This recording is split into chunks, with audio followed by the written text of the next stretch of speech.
ठंडी अंधेरी रात थी। ट्रेन नंबर 307, जिसे मिडनाइट एक्सप्रेस कहा जाता था, अपनी पूरी रफ्तार से पटरी पर दौड़ रही थी। ट्रेन में यात्री कम थे और अंदर अजीब सी खामोशी फैली हुई थी। खिड़कियों से बाहर झांकने पर बस घना अंधेरा दिखता था और ट्रेन के पहियों की तेज चरमराहट रह रहकर सन्नाटे को तोड़ रही थी। अर्जुन, एक पूर्व सैनिक, इस ट्रेन में सफर कर रहा था। उसने अभी अभी सेना से इस्तीफा दिया था और अपने घर लौट रहा था। उसे कुछ अजीब महसूस हुआ। डिब्बे में बैठे यात्री असामान्य रूप से शांत थे और कुछ की आंखें खाली व भावशून्य लग रही थीं। ट्रेन ने एक सुनसान स्टेशन पर कुछ सेकंड के लिए रुकने की कोशिश की, लेकिन अचानक झटके से आगे बढ़ गई। अर्जुन ने देखा कि स्टेशन पर कोई नहीं था, न ही कोई स्टाफ और न ही कोई संकेत कि यहाँ कभी कोई ट्रेन रुकती थी। अचानक बिजली झपकने लगी। अर्जुन ने महसूस किया कि उसके डिब्बे में बैठे कुछ यात्री धीरे धीरे गायब हो रहे थे। वह घबरा गया और सामने बैठे एक बुजुर्ग व्यक्ति से पूछा, ये सब क्या हो रहा है? बुजुर्ग ने कांपती आवाज में कहा, ये ट्रेन, इसे यहाँ नहीं होना चाहिए था। जो भी इसमें सफर करता है वह कभी वापस नहीं लौटता। अर्जुन ने जब गार्ड डिब्बे की ओर बढ़ने की कोशिश की तो ट्रेन के गलियारे में अजीब सी परछाइयां हिलने लगीं। वह समझ नहीं पाया कि ये उसकी आंखों का धोखा था या हकीकत। तभी उसने सुना एक भयावह चीख। भागते हुए जब अर्जुन अगले डिब्बे में पहुंचा तो वहां उसने देखा कि एक यात्री हवा में उठा हुआ था और किसी अनदेखी ताकत से उसका गला दबाया जा रहा था।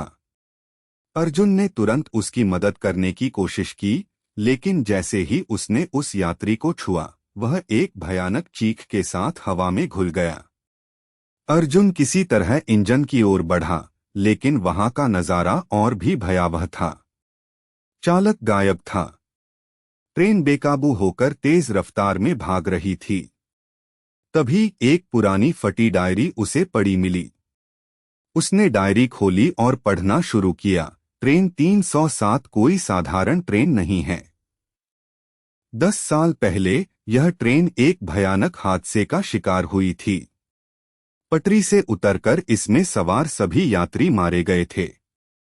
लेकिन किसी अज्ञात शक्ति के कारण यह ट्रेन हर पूर्णिमा की रात फिर से जिंदा हो जाती है और अपने अगले शिकार की तलाश में चल पड़ती है। अर्जुन के रोंगटे खड़े हो गए। अर्जुन ने तुरंत ब्रेक लगाने की कोशिश की, लेकिन ट्रेन का सिस्टम ठप हो चुका था। वह समझ गया कि अगर उसने जल्दी कुछ नहीं किया तो उसकी भी वही नियति होगी जो पिछले यात्रियों की हुई थी। तभी उसने देखा कि ट्रेन एक बंद पड़े पुल की ओर बढ़ रही थी। अगर ट्रेन वहां पहुंची तो वह गहरी खाई में गिर जाएगी। अर्जुन ने हिम्मत जुटाई और ट्रेन के इंजन में लगे कंट्रोल पैनल के तारों को जोड़ने की कोशिश की। पर तभी एक काली धुंधली आकृति उसके सामने आ खड़ी हुई। उसकी आंखें जलती हुई अंगारों जैसी थीं। तुम बच नहीं सकते।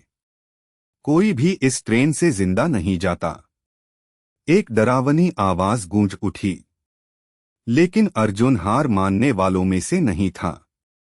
उसने अपनी पूरी ताकत से कंट्रोल पैनल के मुख्य ब्रेक लीवर को खींचा। ट्रेन जोर जोर से कांपने लगी और फिर अचानक एक जोरदार झटके के साथ पटरी पर ही रुक गई। अर्जुन ट्रेन से कूदकर बाहर भागा। उसने पीछे मुड़कर देखा तो ट्रेन धीरे धीरे धुएं में बदल रही थी। यात्री, परछाइयां, सब कुछ हवा में घुलने लगे। कुछ ही सेकंड में वहां सिर्फ टूटी फूटी पटरियां बची थीं, जैसे वहां कभी कोई ट्रेन आई ही न हो।